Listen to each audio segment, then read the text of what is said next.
Os irmãos, mais uma vez nós vamos estudar a palavra de Deus e que eu peço que os irmãos possam compreender e possam levar a mensagem para as outras pessoas. E também eu quero pedir para que os irmãos dê o like, compartilhe, toque no sino e se inscreva no canal para receber as notificações todos os dias. Palavra do Senhor de hoje. Vamos orar. Querido Papai do Céu, obrigado por mais uma vez nós estar pronto para estudar a Tua Palavra, Senhor. E prepara o nosso espírito para que nós possamos entender a Tua Palavra.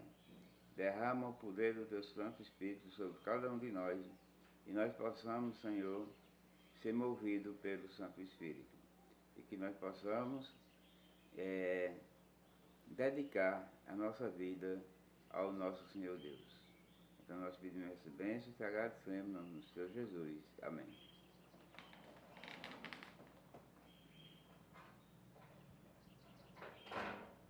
Naquele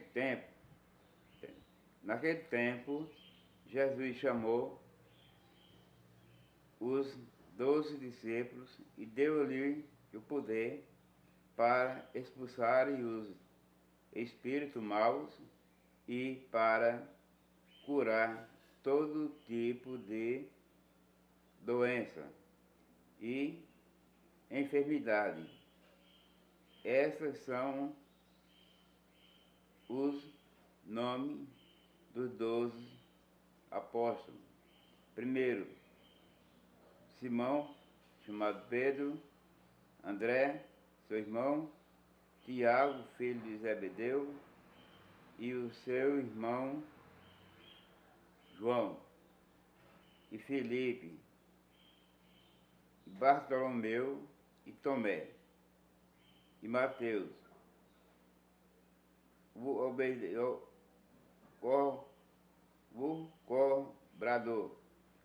cobrador, eu quero o cobrador de imposto, e o cobrador Tomé, Mateus, cobrador de imposto, Tiago e seu filho de Afel e Tadeu, Simão, e o Zelota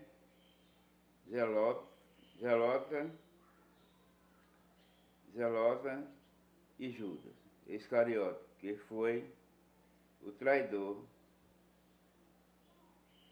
de Jesus. Jesus enviou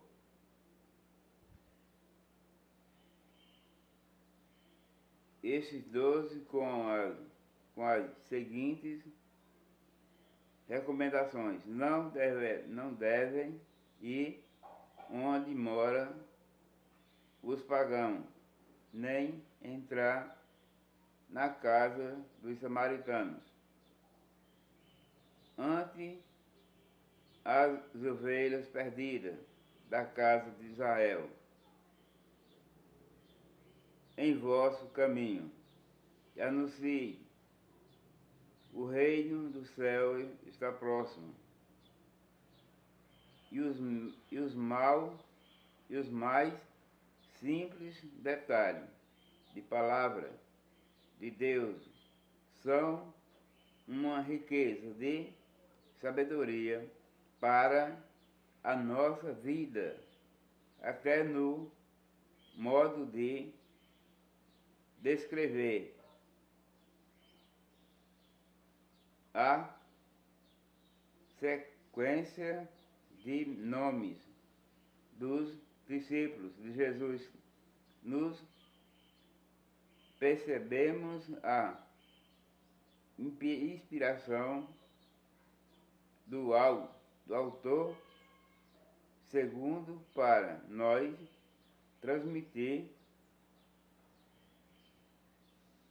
recado de Deus. Pedro e André, Tiago e João e Filipe, Bartolomeu, Tomé, Mateus, Tiago e Tadeu, Simão e Judas Iscariote, 2 em 2, sempre um com o outro, sempre em comum, unido e sempre em comunhão nos semeamos na justiça, quando atendemos à escolha que Jesus veio fazer, assim como escolheu os 12 apóstolos e deu a eles poder para tudo fazer em seu nome. Jesus nos chama hoje a cada um em particular e nos manda procurar aqueles que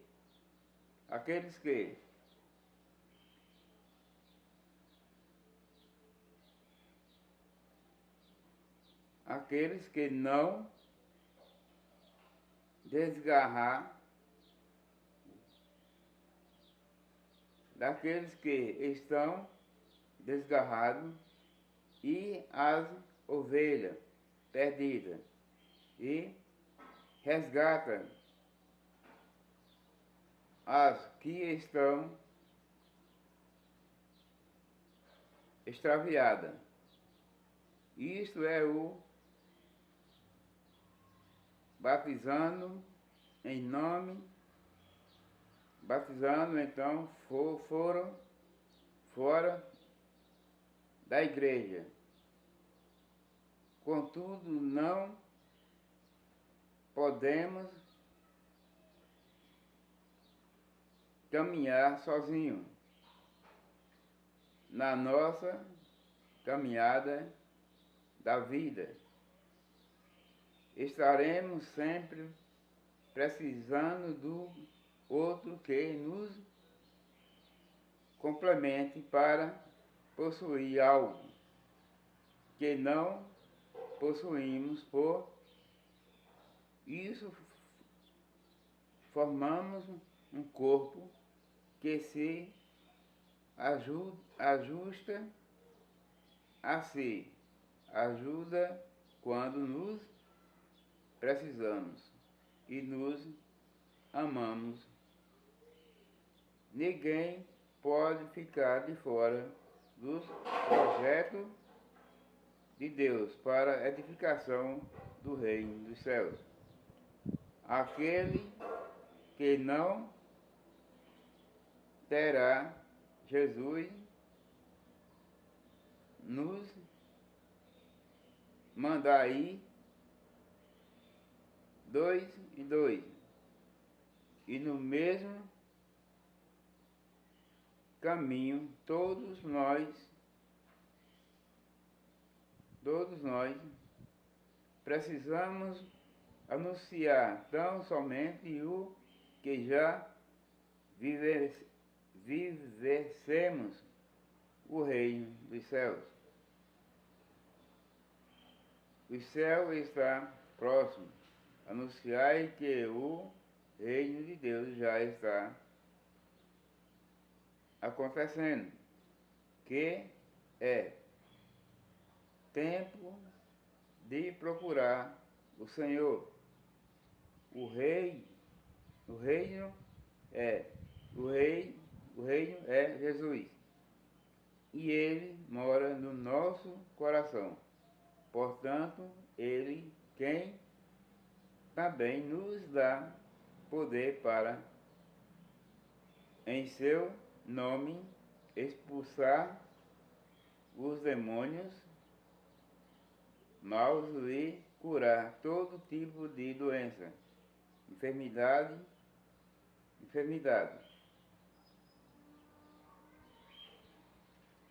Você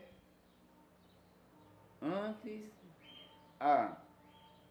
presença do amor de Deus na sua vida. Você tem tudo de todo testemunho. Antes de amar para as pessoas a quem encontrar. Você percebe quando alguém será necessitado de ajuda. Necessitado de ajuda. Os que você tem anunciado na caminhada da sua vida, você acha que tem necessidade de ajuda dos outros. Irmão, nós lemos aqui em Mateus, capítulo 10, versículo 1. Nós vimos aqui que Jesus, ele chamou os 12 discípulos e deu ordem para que eles fossem pregar o Evangelho, expulsar demônios e todo tipo de doença eles pudessem curar. Deus, ele deu poder para eles. Deu o poder. E deu ordem para que eles não entrassem, não se juntassem com os pagãos e não entrassem em Santa Maria. Então nós temos que obedecer. Ele disse que não faça isso. Então nós não devemos fazer. O que nós devemos fazer hoje? Naquela época, os discípulos não podiam se misturar com os pagãos. E nem com os samaritanos. Então, hoje nós temos que se ajuntar com os pagãos para poder pregar para eles. Para poder pregar para eles. Hoje nós estamos diferente daquela época. E hoje nós temos que pregar para os pagãos. Para os pagãos. Quem são os pagãos? São todos aqueles que não é batizado da água e do Espírito. Esses são os pagãos que Jesus fala. Não é dizer que agora nós devemos deixar os pagãos de lado. Não. Agora que nós devemos pregar para os pagãos. Que esse é o nosso dever.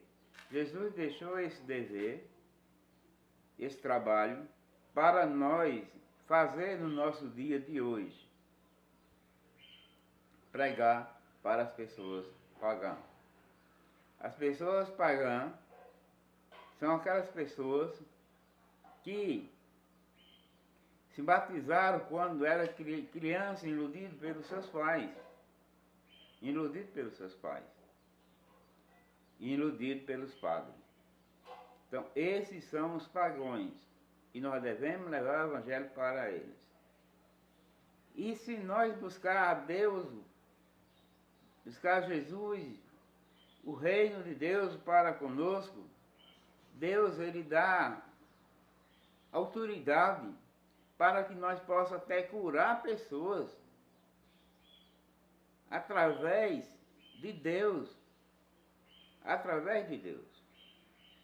Às vezes você chega numa casa de uma pessoa desesperada, que ali ela não sabe mais o que fazer da sua vida, está a ponto de se explodir. Então você chega com mansidão, que o Evangelho você tem que pregar ele com mansidão. Você não deve pregar o Evangelho com egoísmo. Você não deve pregar o Evangelho como se fosse uma pessoa superior a tudo. Não. Você tem que pregar o Evangelho humildemente, explicando detalhe por detalhe, que é para aquelas pessoas entenderem o que é o Evangelho. E o que significa a vida eterna. E o que significa aquelas pessoas se deslocando para pregar o Evangelho. Eles têm que saber que você é mandado por Deus para que você pregue o Evangelho. Para que você pregue o Evangelho. E Deus faz a obra na vida daquela pessoa e eles aceitam o Evangelho. Pense os discípulos disseram que precisavam de ajuda. Que ajuda é essa? Ajuda espiritual. E nós todos precisamos dela na hora da pregação do Evangelho. Lembre-se que o Evangelho, ele não é nosso. Ele é de Deus. Então Deus, ele nos dá a autoridade para que nós possamos sair e pregar o Evangelho para todo mundo. Em exceção de nenhum.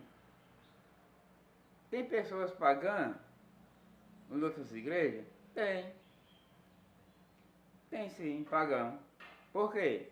Que aqueles que se batizam, mas não têm o estatuto de Deus, então aquela pessoa, ele não foi batizado. Quem batizou ele não é batizado. E aí sucessivamente.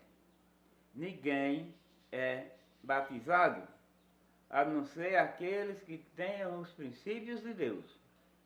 Esses são batizados, porque Deus está com eles. Mas aqueles que não guardam os estatutos de Deus, Deus não está com eles. Porque veja só, lá em Apocalipse diz o seguinte: aqui está a perseverança dos santos, os que guardam os mandamentos de Deus e têm a fé em Jesus. Os que guardam, dizer que tem uma diferença. Tem muitos deles que não guardam os mandamentos de Deus, então eles chamam os santos, que eles não são santos. Eles não são santos. Santo é aquele que guarda os princípios de Deus e vive nos caminhos do Senhor, guardando toda a Bíblia e tudo que existe na Bíblia. Então esses aqui são os santos de Deus.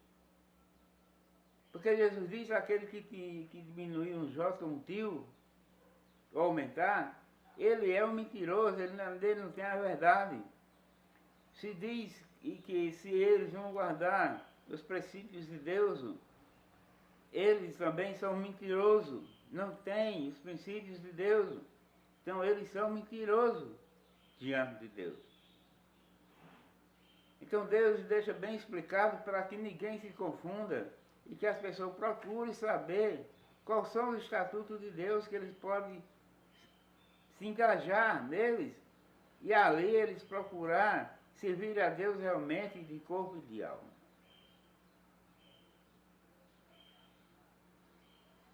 Que, falando em corpo e alma, é uma coisa só. Lembre-se que Deus, quando fez Adão, lá no Jardim do Éden, ele fez Adão fez um bonecão de barro e ali soprou na narina deles e o homem passou a ser alma vivente. Não falou em corpo, falou em alma vivente. Aí é outro ponto também, que as pessoas que acreditar que existe alma é totalmente dos princípios de Deus. Que não existe alma para sair do corpo, não existe. A alma somos nós. A alma somos nós. Procure na Bíblia de capa a capa para ver se você encontra falando sobre alma que saiu do corpo de fulano. Não existe. Eu mando vocês procurar. Procure. Que vocês não vão encontrar. Só vão encontrar a alma vivente. E quando a alma vivente morre, ela é a alma morta. Alma morta. E aqui uma coisa parada, ela está morta. Ela não está fazendo nada. Se você pegar um copo e colocar uma água ali, ela ficar parada, ali literalmente ela está morta. Ela está morta porque ela não está se movendo. Ela não está se movendo. Então, se você pegar ela e começar a mexer com ela, ela é água viva. Ela é água viva, que você está mexendo com ela. Então, é desse jeito a vida do cristão.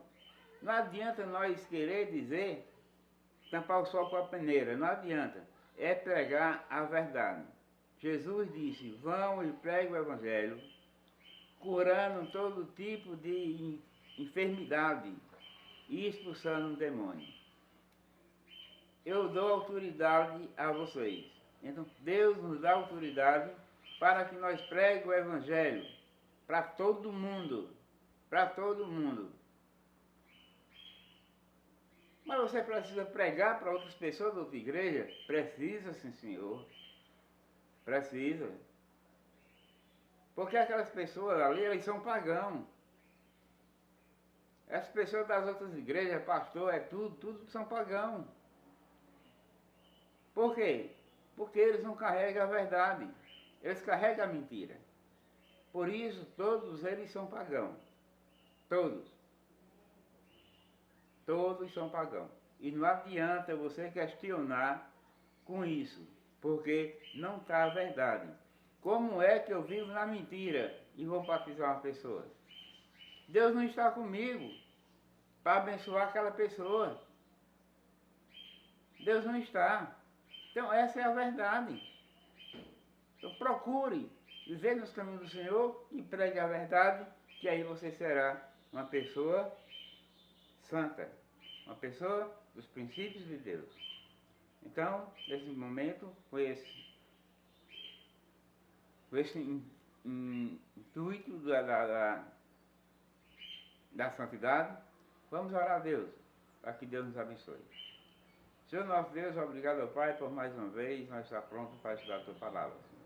Perdoa nossos pecados, nossas falhas, e se teve alguma coisa de errado, Senhor, nesse vídeo, que o Senhor possa nos perdoar e as pessoas possam entender e procurar fazer o que é certo. Com certeza eu não preguei nada de errado, mas foi só a verdade. E a verdade, ela tem que ser dita. Então o Senhor perdoa nossos pecados, nossas falhas, e nos abençoe no nome do Senhor Jesus. Amém.